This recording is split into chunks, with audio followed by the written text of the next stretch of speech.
And they're announcing the new move against Russia and the American patriots. It's not that Russia's perfect. It's not the American patriots are perfect. It's just that we are not part of the New World Order. So they're coming after us. We're going to come back and continue to break this down, ladies and gentlemen. But I hope we can get the word out and stop this. We stopped the Syria. We're on the mark. And I know it to be the greatest truth I have ever discovered. Does that mean I'm infallible? No.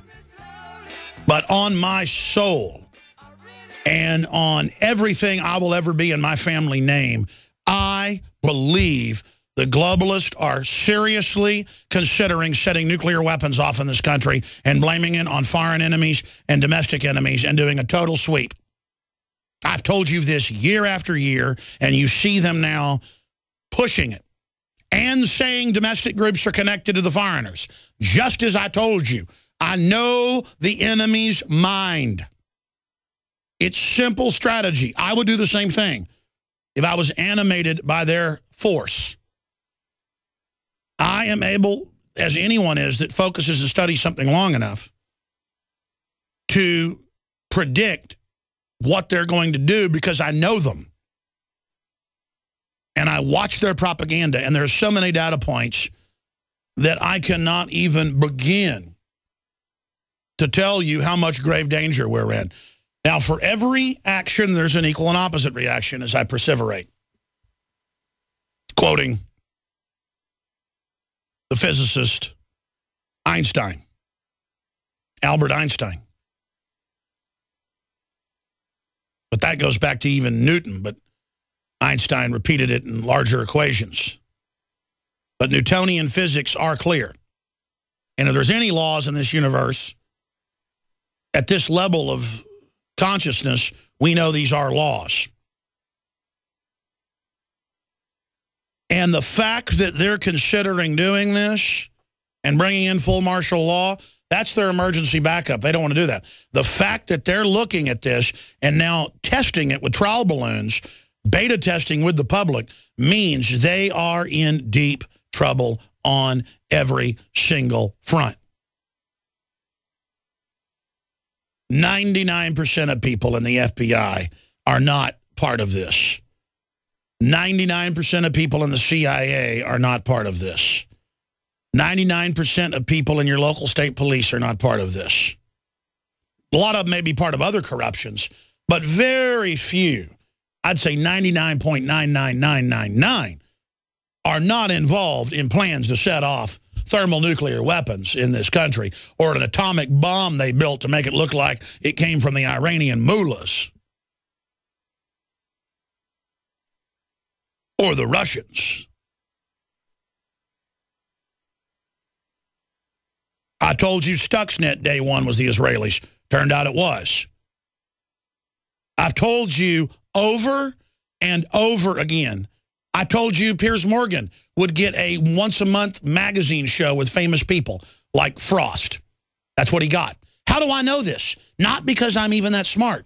As a hunter, as a Jaeger, as a man, I can watch what different creatures, different animals, different people, different weather systems do. And they do the same thing over and over again in similar patterns. So I know what the enemy that I hunt does. I live studying the enemy. I am the enemy. I have studied the enemy so long, I am the enemy.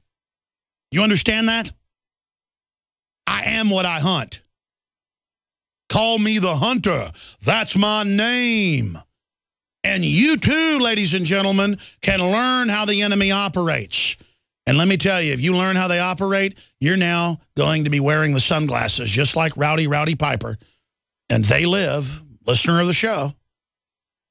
And he said, the real world's just like that movie.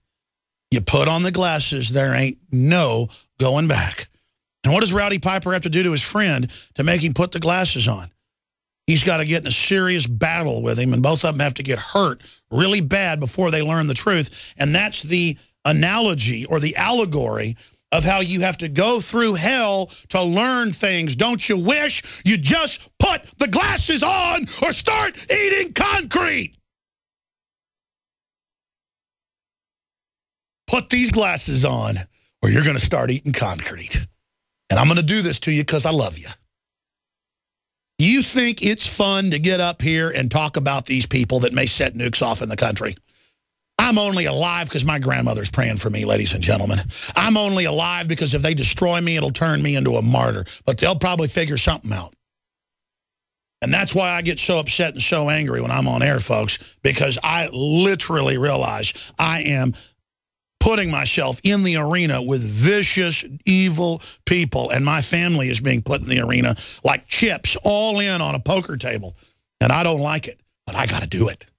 And that's why the adrenaline starts flowing.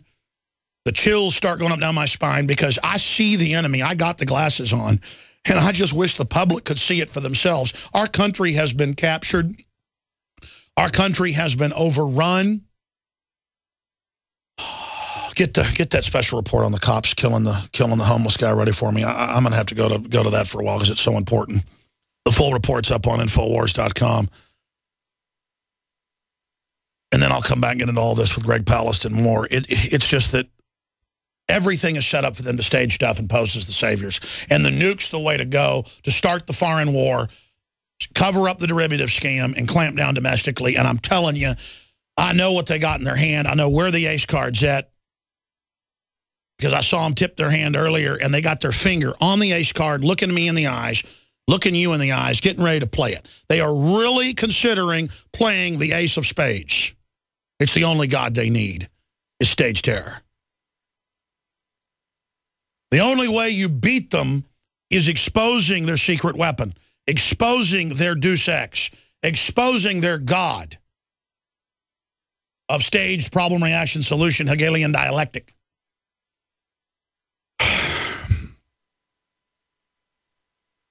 You got to be blind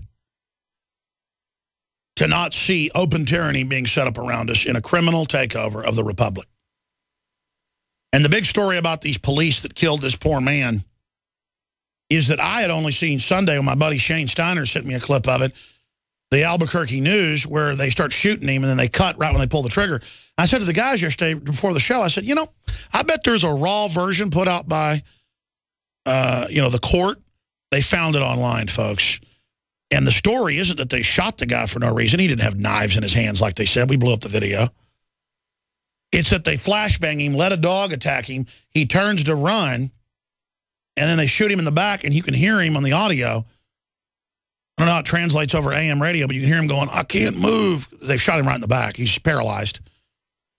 And then they start shooting him more and step on him and then put him in handcuffs as he dies. And they're clearly getting off on it. Like wolves. They've just taken down a bear. And it's just some homeless guy. Now they show up with, usually it's one cop with a homeless person, or come on down here. And you wait a few hours if they don't come down or whatever, because you don't want to kill them.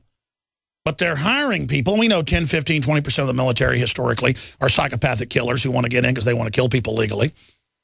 Most to get in because of family reasons or because they're honorable. Because as men, they need to go out and be in combat because it's genetically there. They're very honorable, good people. But the police departments are recruiting people who, and this is what they want, who really want to hurt and kill people. I got to say the Austin Police Department, for all its problems, is not trying to recruit people that just want to kill people.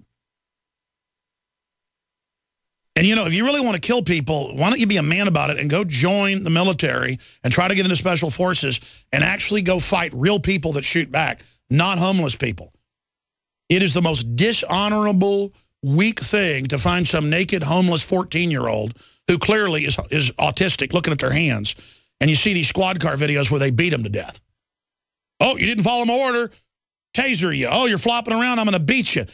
Who wants to beat an autistic person to death or throw someone out of a wheelchair? An animal. That's who. And I want to explain something to the police. We're going to skip this network break and play this. I want to explain something to the police as they hear this. I'm playing this so you can kick these type of people out of your ranks, so we can get rid of these bad department heads. Albuquerque's legendary for tasering women and the you-know-what, and 8 anal exams, people at a traffic stop and torturing people to death. It's a very evil department. Boss Hog on steroids runs it. And you either change this and decide which side you're on, or you discredit yourself, your family, prosperity. All this type of stuff, it's unnatural to let the system do things like this. And we will turn into a total tyranny under this, and then you will lose everything as well. So let's go to this report. We have the unedited audio and video. Warning, the dog is biting him after he's already been shot repeatedly with real bullets and beanbags. And, I mean, and the cops are hyperventilating like they're actually scared. And it turns out this guy wasn't feared and didn't have any, you know, violent record or anything. And it's just they went up there playing soldier. In fact, I saw on my phone this morning, I screenshotted it. I saw on YouTube somebody explain it all absolutely perfectly off the video I put out last night on the nightly news. Let me see if I screenshot.